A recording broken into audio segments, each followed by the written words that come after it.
Eegana jaallattee ananaan har garuu sirbanatti buusee waa'ee ayyuu kana yeroo yaadu. Sirbichi immoo haaraadha natti fakkaata waan. Ani garuu TikTokii maratti dhaga'e malee dhaggeeffachuu barbaadee miti barkuun ayyuudha immoo jakooti. Isheedhumadha moo kan biraati laata? Ishee adi booda sanyii eenyu jedha sirbichi immoo naangalummoota nufuma irra keessa dhaggeeffadha malee jechuudha. Sargiin akkam ta'e sangaan hin ilaalamne. Meeshaa mana keessaan bitaman jenne sangaanuu ilaalameera gabaa dhaqame maaloodha viidiyoonni kun immoo eessaa dhufe? Eessaa dhufe hin jedhe qo'e eessaa dhufe waa'ee ayyuu nu dhiisaan jiru hin dhiisna yoo jennillee akkatti dhiisnu dhabaa irra. Yoo nagaa kan maaltu si gashe zimin jettu kan jedhu sin dhabamu maaliif hin zim jedha akkamittiin zim jedhaan maaliif hin zim jedha zim jechuun narra jiraata hordoftoota.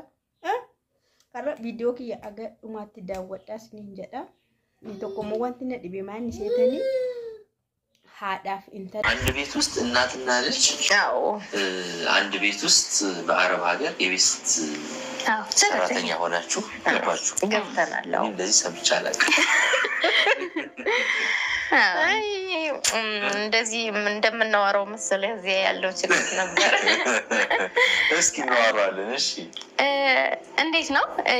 ከባድም ነበር ለኔ እሷ መሄዷ አክብዳብኛለች በጣም ማለት የመጀመሪያ ያሰብኩት የነበረው እሷ ማረብ ሀገር ነው የምትሄደው የምትሄድበት ቦታ አይታወቅም ግን አትሊስት እዚህ ነው ያለሁኝ ስለዚህ ለኔ እሷን ማቅረቤ ነው እሷ ካለች ደህንነቷንም በቅርብ አውቃለሁኝ ስለዚህ ብትመጣ ብዬ ወደድኩኝ እና ነንደበል ጫልጀደና ነጣባሰ ማሊ ደገሩ ወንቲሳ እረ ወንቲንኮ ጅጅረሜር ነትፈካተ መቃንሳ ማልጀደማ ሆርሞኒንኮ ጅጅረሜር ነትፈካተ ሂምባይቀተ ነትፈካተ ገርመሌተ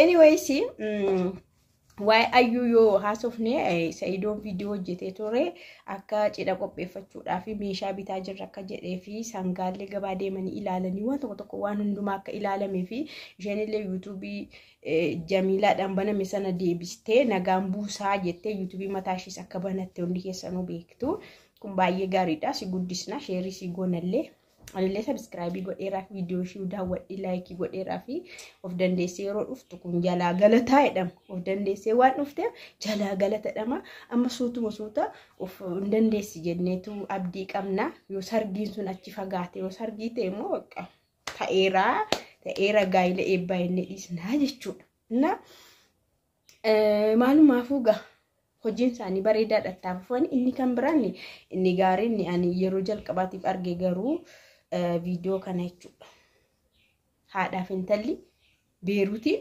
waggaa 2 fi ji'a 3 waggaa 2 fi ji'a 6 akkas hojjetanii gara Itoophiyaatti galanii jechuudha akkamitti jedhaa na gaafadha baay'ee na dhibeera mana tokko keessa yeroo haati keessi hojii sifaan hojjettee atis hojjettee madaamiin garuu haadha kis maal gootee xori'aa suma hunduratti aarsaa jettu akkamitti faana haasofta akkamitti faana hojjetta akkamitti jiraatta waan baay'ee ulfaataa keessa darban dhugaa waaqa hin ulfaata haalli isaan keessa darbanii egaa haati kuni mucaa kana qobaadhuma guddistee abbaa malee barsiistee isa booda mucaan kun yeroo of bartuu yeroo waan hundumaa adda baafattee bartuu jireenya kana jijjiiruudhaaf biyya Arabaa dhaquun qabaa akkanatti ittiin fufnu jettee waan isheen hin hojjetin hin jiru magaalaa Finfinnee magana keetti guddattee baqa hojii gadi aanaa irraa waan isheen hin hojjetin hin jiru haatillee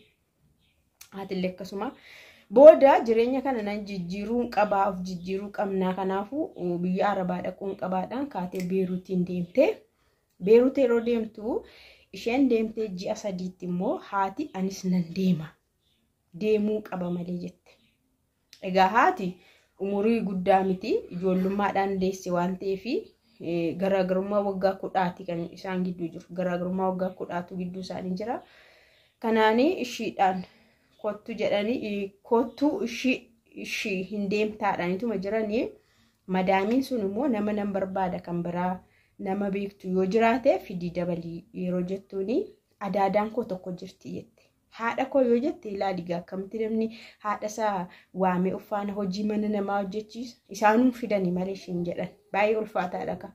Kanaaf adaadaan koo tokko jirti isheen dhufuu barbaaddi piroosasii irra iyyuu jirti isheen haa dhuftu naan ishiidhaan piroosasii godhanii fidan ilaali. Baay'ee tokko natti ulfaatitte mucaan kun dhuguma iyyuu ulfaata. Haati kun hin dhuftee hojii hojjechuu jalqabdee isheen kun dura jirti waan ta'eef ingiliffa samma tokko waan ta'eef Beerut immoo baay'inaan ingiliffadha iyyuuti arabiffa miti baay'inaan hin beektu sini. Beerut keessa kiristaanis baay'inaan jira beeta kiristaanillee akka jiru beektu. Jarri isaan iddoo isaatti galan kun kiristaanotadha. Hospitaalallee qabu waan baay'ee qabu jechuudha ala keessaas. Hojjetaa mana sana keessaa baay'eedha. Kan iddoo hospitaala sana keessa qulqulleessee maal jedhullee of biraa qabu. Ijoollee kan iddoo holmaa daa'immanii geessee wajjin oolee dhufus achitti kan tiksus qabu. Baay'ee qabu jechuudha hojjettoota. Amma miti baay'ee xinnoo bubbuleera. Biyaansi waggaa 5 dura natti fakkaata. Koronaan wargii dhufee hammami waggaa 5 dura natti fakkaata jarri wanti kun kan ta'e. Booda maal godhu haati kun hin dhuftee mucaan ishii kun immoo afaan xinnoo humaan jettu waan ta'eef afaan hiikti itti himti hin barsiisti. Haati kun hojii hojjechuu nyaata hojjechuudhaan eegaltee jechuudha nyaata hojjetti. Isheen intalaa kun immoo dura hojii isa kaan hojjechuu waan hin dandeenyeef manallee qulqulleessuu waan hin dandeenyeef mucaa eeguutti jijjiiramte. Mucaa eegdi mana barumsaallee geessitee achi tursiisteellee fiddii waan akkanaa jechuudha. Otoma jedhanii mucaan kun baay'ee ulfaate haadha ishii araba galala haaraadha. Arabni yeroo haaraa ta'an immoo ol si baasti gadi si buusti bakka waan isheen siin jette waan isheen si dhiistu iyyuu hin beektu maaliif isheetti sin faradamu isheenis hin hubataniin waan ta'eef haaraa waan ta'eef walii galuu hin ulfaata waan ta'eef arabni illee aartii warri asii dhaqanillee hin aaru. Afaantu gidduu isaanii jiru walii galtee waan ta'eef. Otoo haala kanaan mucaa kanatti baay'ee ulfaatu guyyaa tokko sa'aatii 9 haadha koo kaasuu jalqabde jette. 9 kaastee nyaata ciree hojjetamee hundumtuu nyaatee maal jedhee inni deemus inni maal jedhus kana. Sa'aatii 9 baay'ate itti haati inni uffitee guyyaa tokko bariima sana wallalu madaamifaan. Bariima sana yeroo wallalanis sagaleen dhadhagaamu namni hunduu irri barraa ka'ee jette. Booda yeroon ilaalu haadha kootiidha. Garuu adaadaadha jedheen dhufee gidduu isaanii seenee akka afaan hiikus nan godha baay'ees natti ulfaatee waan isheen keessa jirtu booda haa galtuun jedhee. Baay'ee namatti ulfaata la haadha kee jechuun kanaa manna ofii makee dadhabdee haadha kee gargaaruu gocha. Umuriidhaanis xinnoo isaanirra jirti.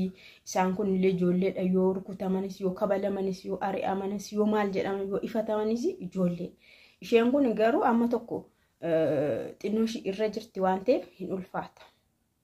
Na haa galtu bakka hin ta'u haa galtu jedhe jettee bakka akka haadha ta'e hin beekani akka adaadaa ta'e itti beeku waan ta'eef karaa ishii dhuftes waan ta'eef haa galtu yeroo jettu. Namichi bakka erga mana keessaa walii galuun dadhabame iddoo mistashfaatti uftee hojii haa hojjettu jedha. Hospitaala qabu siniin jedheera. Mistashfaa sana deemtee qidaameef sanbata qofaa dhufti. Guyyaa hundumaa achi oolti, qulqulleessaa oolti, maal godhaa oolti iddoo sanaa qidaame sanbata garuu hin dhufti as. Osoo akkana jettu waggaa 2 fi ji'a 3 hojjettee haati kun. Waggaa 2 fi ji'a 3 hojjettee intallis waggaa 2 fi ji'a 3 hojjettee dura intalli galte. Intalli yeroo galtu haadha moo xiqqoo biraa hambisanii egaa amma nama fa'a argatanitti waan kana arabni nama gadhiisu mitire biraa hambisanii haadha waggaa ji'a 3 erga isheen biraa haftee deebisanii galchanii jechuudha. Laal haatii fi intalli biyya arabaa hojjetanii galanii jechuudha. Garuu isaan kan isaan itti galateeffatanii waan achi hojjennee gallee humtuun jalaan banneedha.